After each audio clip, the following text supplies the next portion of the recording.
Nacido en Oaxaca, México, creció en el seno de una familia tradicional.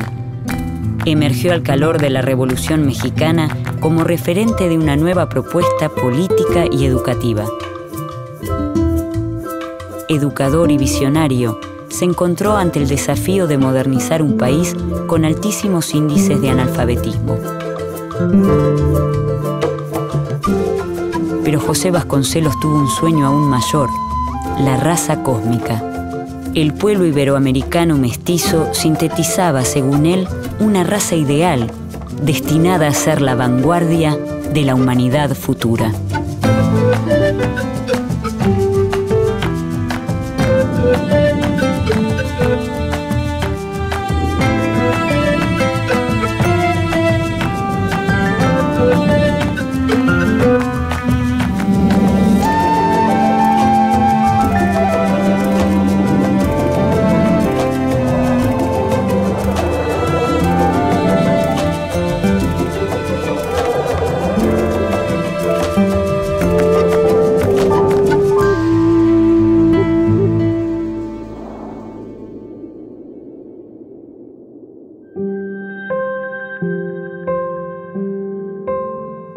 La infancia de José Vasconcelos transcurre en la frontera norte de México, lo que le posibilita crecer en un contexto de variedad cultural. Porque él pasa una etapa fundamental de su vida en el norte de México, en la frontera, y está en contacto con la cultura norteamericana y también con la religión. Vasconcelos entra a la institución más importante de la época, la Escuela Nacional Preparatoria. Se encuentra ahí con la biblioteca, es una biblioteca extraordinaria. Camina por las calles y encuentra los libros en los puestos callejeros. Él mismo describe el encuentro con algunas lecturas que, dice él, nos fueron negadas en el interior de la Escuela Nacional Preparatoria. ¿Y por qué le fueron negadas? Porque la Escuela Nacional Preparatoria era la matriz del positivismo en México. Durante la dictadura del general republicano Porfirio Díaz, se lleva adelante una política que combina elementos liberales y conservadores. Centraliza el poder en una oligarquía terrateniente e impide la participación popular. Represiones violentas, explotación de trabajadores rurales y campesinos, en su mayoría indígenas, son moneda corriente. Este período es conocido como Porfiriato.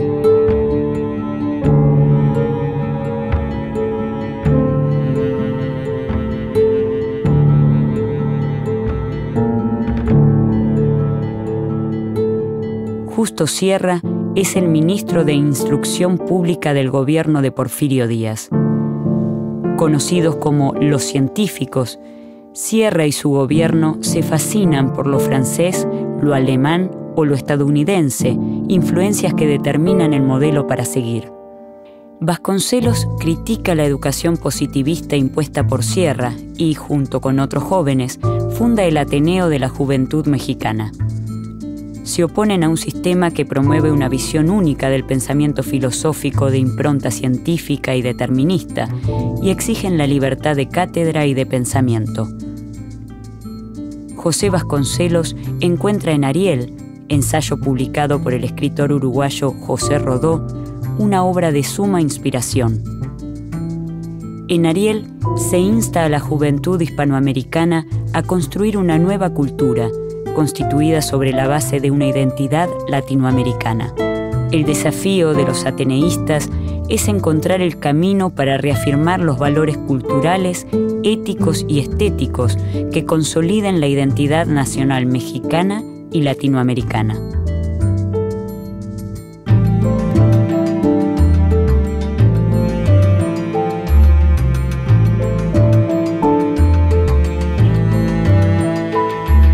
Forma el Partido Nacional Antirreeleccionista y en 1910 decide enfrentar en las elecciones al dictador Porfirio Díaz.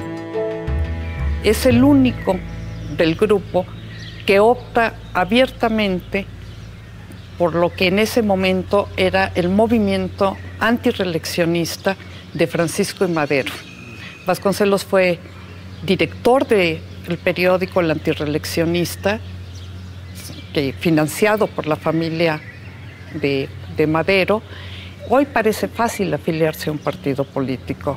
En ese momento, y el hecho de que haya sido el único, habla de un compromiso intelectual, de un compromiso político y de una ética que en aquel momento muy pocos tenían realmente el arrojo para desarrollar.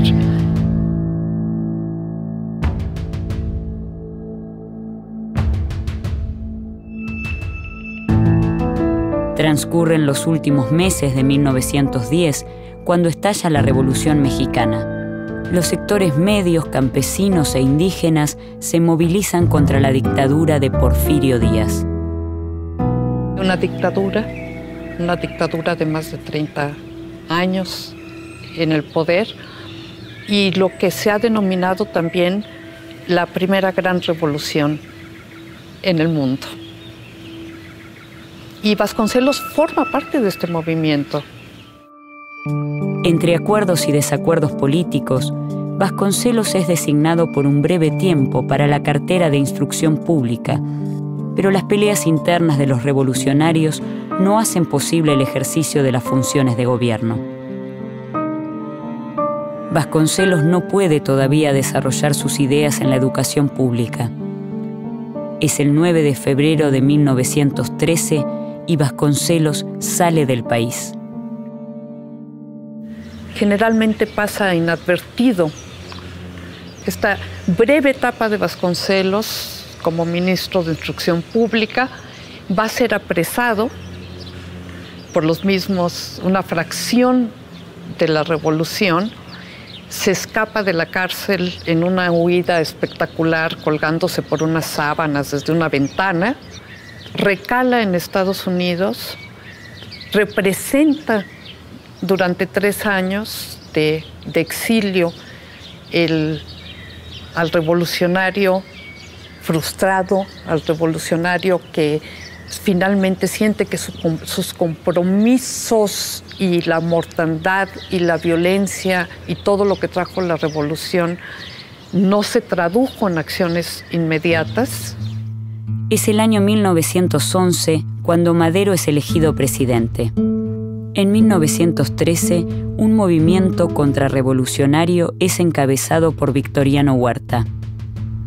El levantamiento militar concluye con el asesinato de Madero y Huerta asume la presidencia, lo que provoca la reacción de jefes revolucionarios como Venustiano Carranza y Francisco Villa.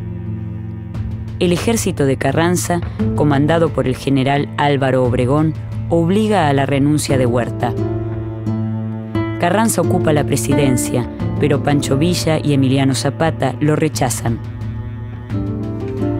El general Obregón intenta, sin éxito, disolver el conflicto con los jefes revolucionarios y se enfrenta a las tropas de Villa y Zapata, las cuales son doblegadas. Carranza llega al poder y legitima su presidencia de modo constitucional en 1917. Pero Obregón considera que las conquistas revolucionarias, lejos de profundizarse, corren peligro de ser destruidas. Considera a Carranza un traidor y organiza un levantamiento contra su gobierno.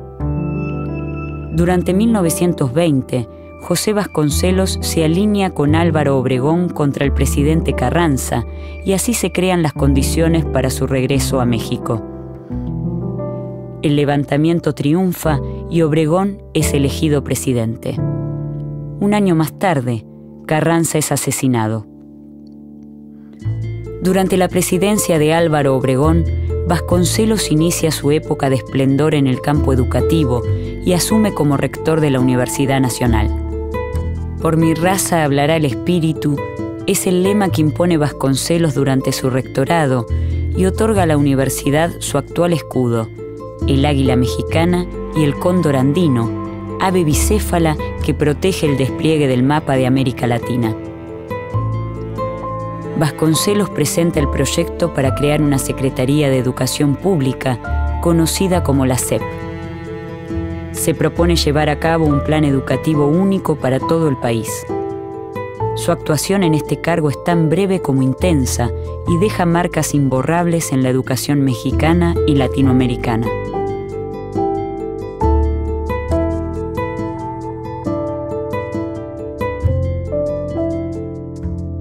Fue un personaje muy carismático, sin duda. Entonces sí consiguió como reunir un impulso muy importante, no solamente de educadores, sino incluso de artistas y de todo tipo de intelectuales para participar en este gran proyecto de la Secretaría de Educación, ¿no? Vasconcelos tiene en mente el plan de organizar la SEP en 3 departamentos: el departamento escolar, el departamento de bibliotecas y archivos y el departamento de bellas artes. Lo escolar, bueno, por razones obvias, pero el hecho de que los otros únicos 2 departamentos fueran biblioteca y bellas artes sí tiene mucho que ver con la filosofía de Vasconcelos sobre la educación, ¿no? Que tenía que ver como con la preocupación por una fuerte difusión de la cultura, y él está pensando mucho en términos de alta cultura, a diferencia de muchos otros de sus colegas e incluso intelectuales y artistas que lo apoyaron, que estaban en una onda mucho más de lo que hoy llamaríamos cultura popular, de construir una cultura nacionalista de toques indigenistas, donde básicamente se crea el folclore. Vasconcelos eso no le parecía mal y fue él el que convocó a este tipo de gente, pero lo que realmente le gustaba era lo que hizo con el departamento de bibliotecas, que fue hacer enormes tirajes de libros clásicos, de clásicos griegos. Le encantaba la idea de mandar la Ilíada y la Odisea al último pueblo de México y que se aprendiera básicamente a leer y escribir con ese tipo de lecturas, ¿no? El tercer departamento también tiene mucho que ver con esa idea humanista y esa idea de alta cultura y de importancia de los clásicos. El de Bellas Artes para él era como la culminación. O sea, para él era inconcebible que una Secretaría de Educación no tuviera un departamento de Bellas Artes, ¿no? El arte era como una cuestión espiritual que coronaba la educación. El plan de Vasconcelos se pone en marcha. Convoca a sus viejos compañeros del Ateneo de la Juventud para que asuman cargos en su gestión. Se suman al proyecto el Departamento de Enseñanza Indígena y el de Desanalfabetización.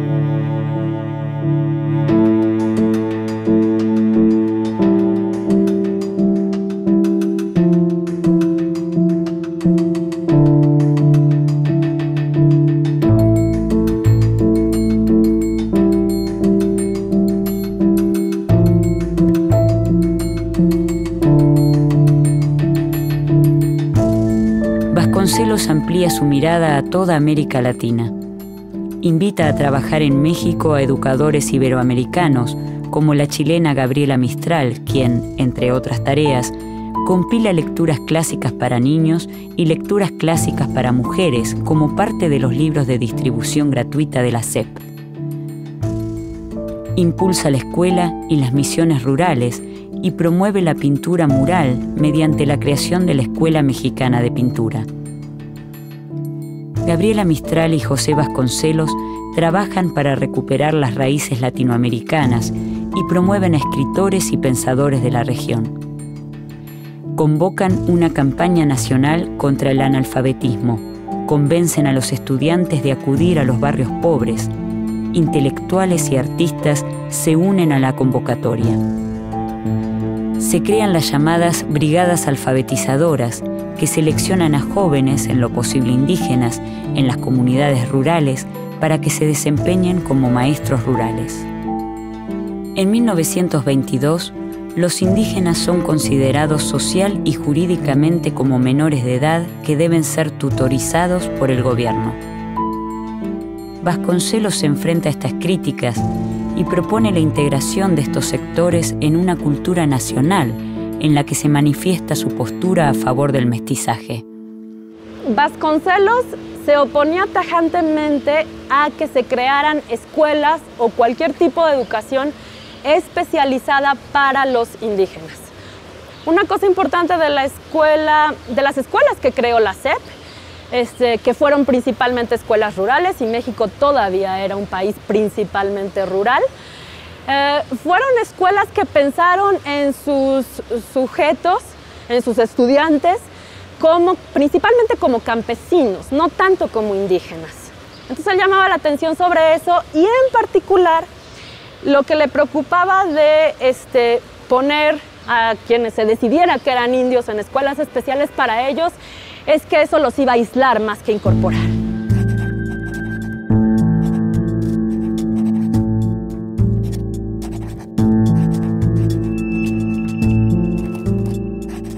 Es el año 1923.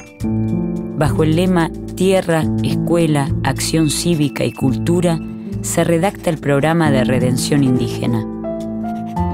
Para cumplir con estos fines, la SEP funda las Casas del Pueblo, que tienen finalidades sociales, económicas y morales. Esto incluye prácticas de higiene, como el uso del jabón y la distribución de las vacunas. Construida sobre la base de 5 antiguos edificios, entre los cuales se destacan el convento y el Templo de la Encarnación, se erige la Secretaría de Educación Pública en el centro de la capital mexicana. Diego Rivera y hasta el mismo Vasconcelos participan en sus pinturas y diseños, modificando los planos arquitectónicos. El edificio se construye con líneas neoclásicas y con murales pintados en las paredes de sus corredores. Estatuas de Platón, Buda, las casas y Quetzalcóatl dominan el patio central y simbolizan la herencia cultural de Grecia, Asia, España y América. De este modo, se anticipan las ideas que Vasconcelos desarrollará en su obra, La raza cósmica. La ideología del mestizaje en México pues, fue clarísimamente un impulso nacionalista que buscó presentar una nueva posibilidad para el México moderno, ¿no? En ese momento el lenguaje todavía era muy racial, entonces se presentó la idea de un mexicano moderno en términos raciales. Debía de ser un mexicano mestizo, es decir, mezclado de español e indio, ¿no? La idea de que Vasconcelos sea visto como ideólogo del mestizaje ya nos da una idea de que no era precisamente un indigenista, ¿no? La idea central de Vasconcelos es la generación de una raza que sintetice y exprese el continente en un sentido sociogenético y cultural. Sostiene un concepto de cultura universalista y espiritualista, aunque al mismo tiempo defiende vigorosamente que cada pueblo tiene algo específico que aportar al caudal de la cultura universal. Ve en el pueblo iberoamericano mestizo un pueblo destinado a ser la vanguardia de la humanidad futura. Vasconcelos profetiza: será la raza cósmica la que llenará el planeta con los triunfos de la primera cultura verdaderamente universal, verdaderamente cósmica. La colonización española creó el mestizaje y esto señala su carácter, fija su responsabilidad y define su porvenir. Las propuestas y miradas de Vasconcelos no tardan en generar polémicas y lo llevan a debatir con otros intelectuales, también cercanos al indigenismo y a la revolución. Cuando los proyectos de la SEP están en pleno desarrollo, Vasconcelos decide realizar durante unos meses una gira oficial por los países sudamericanos. Viaja por Argentina, Brasil, Chile y Uruguay para expandir la experiencia revolucionaria y convocar a la juventud del continente a sumarse a ella. Vasconcelos retorna del viaje, pero el clima político ya no es el mismo. Una serie de conflictos internos con los estudiantes y la pérdida de apoyo del presidente Obregón abren la puerta a su decadencia. Él renuncia a la Secretaría de Educación Pública antes de que concluya el periodo de Obregón. Y además se lanza una campaña como gobernador, para gobernador de su estado natal, Oaxaca, y es brutalmente despojado en el proceso electoral. En 1924, Vasconcelos se ve obligado a dimitir. Vasconcelos sufre la derrota en las elecciones a gobernador de Oaxaca y parte en un largo viaje a España, Italia, Grecia y Oriente. Un viaje que influye fuertemente en su obra posterior. Después de su renuncia a la secretaría, ¿sí?, y de el periodo de su gran enemigo político, que fue Plutarco Elías Calles, otro general que además para Vasconcelos representa toda la parte negativa del caudillismo militar. Calles había encabezado una persecución religiosa que deriva en una verdadera guerra cristera, y Vasconcelos encabeza un movimiento, una candidatura a la presidencia, que podríamos decir que congrega y reúne a muchos sectores que se habían sentido desplazados o fueron pisoteados o fueron negados. Corre el año 1929. Vasconcelos se postula para ser presidente de la nación y es derrotado. Su época revolucionaria se cierra definitivamente. Casi como un presagio de un descenso ineludible, los próximos años de Vasconcelos son tiempos desafortunados. Se dedica a viajar y pasan muchos años hasta que decide regresar a México. Pero aquí ya es el desastre total. Y es un Vasconcelos que vive con una amargura brutal, un exilio en diferentes países, viviendo del periodismo, viviendo también de una fama, de una flama que se quedó a medias, que se va extinguiendo, y regresa él a México completamente cambiado. Realiza trabajos burocráticos en la biblioteca, recibe títulos honoris causa y vive, sobre todo, de sus memorias. Son los libros más vendidos y más leídos de México, en particular el Ulises criollo. Vasconcelos vivió sus últimos años como una especie de apestado. Llega a un grado de mutilar sus propias memorias. Él le pide a dos amigos que censuren todo aquello que no sea correcto para las manos y las mentes puras, purificándose a sí mismo, purificando su historia. Y esto lo hace un hombre muy aberrante para las nuevas generaciones y muy incómodo para sus contemporáneos. El 30 de junio de 1959, en la Ciudad de México, José Vasconcelos muere. Quizá lo que a mí más me conmueve fue un texto reciente de Sergio Pitol que dice: Vasconcelos nos enseñó que se podía alcanzar las estrellas, y algunos testimonios de aquella época nos enseñan que sí fue posible en algunos instantes. ¿Por qué hoy José Vasconcelos sigue vigente? Porque es un mito que aún late en las huellas de la historia latinoamericana, en sus ideas renovadoras sobre la educación, en sus contradicciones y en sus obras. Y porque ha dejado un legado ineludible que sigue generando múltiples miradas en las nuevas generaciones.